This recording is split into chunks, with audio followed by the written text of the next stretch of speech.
That problem, right? Like when you're born, you don't know the odds if you're gonna have it in easy. Let's say if you're born in a first world country like the US, or in hard if you're born in Africa.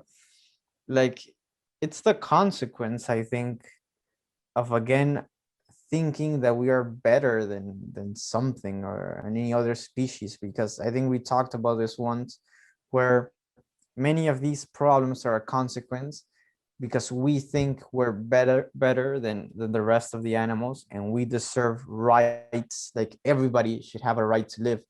And I'm not saying we don't, right? I don't want to say no, nobody has the right to live, come and kill me and everything, but it is a good exercise, I think, to think and rethink why we're giving everybody the right to live, because that's what is making, let's say, the whole ecosystem change, right?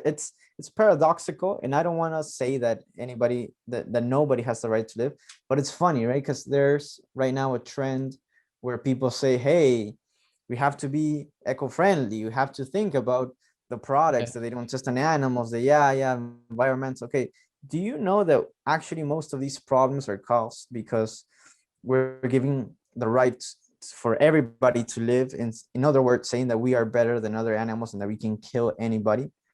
And I'm not saying that it's not, but I think everything, like the whole political things, that I don't like talking about those things, it's very controversial, but that idea that okay, everybody has the right to live, to have children, those things, it's surprising and it's crazy how those are the consequences of our thoughts, right, of thinking that we're better than other animals. And it's, yeah, it's, I wouldn't change it. I mean, it's difficult because that would mean that, I don't know, maybe we're just 100 people on the planet, but it's interesting to think It's about that. interesting, yeah, because I think at the end is maybe an ethical question, right? Because it is philosophical, the question that why we deserve to live, why we all Mhm. deserve to live. Well, you can say maybe because if we choose to live together, maybe we can help us. We can help all other, right? And we all have more chances to live well. And that's humanism, right? Because humanism is the belief of that everyone should live, and we believe that helping anyone and others, we will grow a society and everyone will be happy.